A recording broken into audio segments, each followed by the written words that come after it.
All India কিষাণ ও কৃষক ক্ষেতমজুর সংগঠনের পক্ষ থেকে বিক্ষোভ সভার আয়োজন করা হলো বর্ধমান কার্জন গেট চত্বরে। আলু ফেলে প্রতিবাদ সভা করলেন কৃষকরা। তারপরেই জেলা শাসকের কাছে একটি ডেপুটেশন দেওয়া হয়। তাদের মূল দাবি, সরকার 9 টাকা কেজি দামে আলু কিনছে, 15 টাকা দামে নিতে হবে। আলুর দাম না পাওয়ায় বহু কৃষকরা আত্মহত্যা করেছেন। তাই প্রশাসনকে ন্যায় মূল্যে আলু নিতে হবে। যারা ঋণ নিয়ে আলু চাষ করছে, জল বৃষ্টি হবার কারণে আলু নষ্ট হয়ে যাচ্ছে, সেই ঋণ শোধ করতে পারছেন না। যাতে ঋণ মকুব করা হয়, আরও অন্যান্য এই সমস্ত দাবিও রাখা হয় আজকের এই প্রতিবাদ সভায়। তারা আরও জানিয়েছেন, তাদের দাবি প্রশাসন না মানলে আগামী দিন আরও বৃহত্তর আন্দোলনে তারা সামিল হবেন।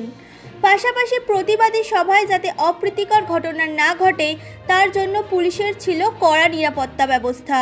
নিজস্ব সংবাদদাতা সংবাদ শিরোনাম। আজকে এখানে আমরা 4টি কৃষক সংগঠন, কিষাণ ও ক্ষেতমজদুর সংগঠন, কৃষি ও কৃষক বাঁচাও কমিটি, কৃষক ঐক্য মঞ্চ এবং কৃষক কল্যাণ সমিতি, এই 4টি কৃষক সংগঠনের যৌথ উদ্যোগে আজকে আমরা বর্ধমানে কার্জন গেট চত্বরে আলু ফেলে আমরা বিক্ষোভ দেখাচ্ছি। তার কারণ হচ্ছে এইটা যে এই সময় আলু উঠছে, সরকার, রাজ্য সরকার ইতিমধ্যে ঘোষণা করেছে যে 9 টাকা কেজি ধরে আলু কিনবে তারা। কিন্তু আমরা দেখতে পাচ্ছি যে আলুর খরচ বিঘা প্রতি 40,000 টাকা।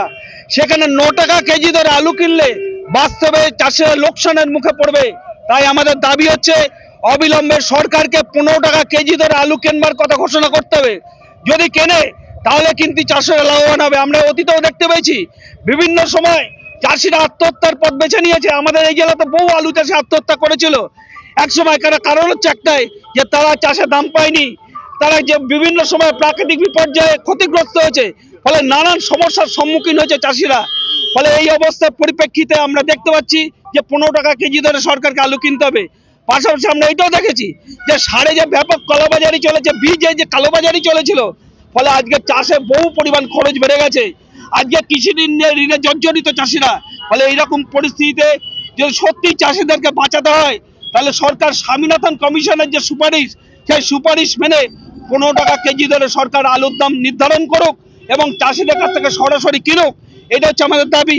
এর পাশাপাশি আর একটা যে দাবি, আমরা গুরুত্বপূর্ণ দাবি আমরা করছি, সেটা হচ্ছে যে কৃষি বিপণন যে নীতি, নয়া কৃষি নীতি, এই কৃষি নীতির মধ্যে দিয়ে পুরো কর্পোরেটদের হাতে পুরো কৃষি ব্যবস্থাকে কেন্দ্র সরকার তুলে দেওয়ার চক্রান্ত করেছে। আমরা এইটারও বিরোধিতা করছি। ফলে এই বিষয়গুলো নিয়ে আজকে আমাদের বর্ধমান শহরে কার্জন গেটে আলু ফেলে আমরা এখানে বিক্ষোভ দেখাচ্ছি এবং এই বিক্ষোভ আমাদের চলবে। আমরা ডিএম এর কাছে এরপর ডেপুটেশনে দেবো। যদি আমাদের দাবি মানা না হয়, আগামী দিনে ব্লকে ব্লকে প্রতিবাদ চলবে।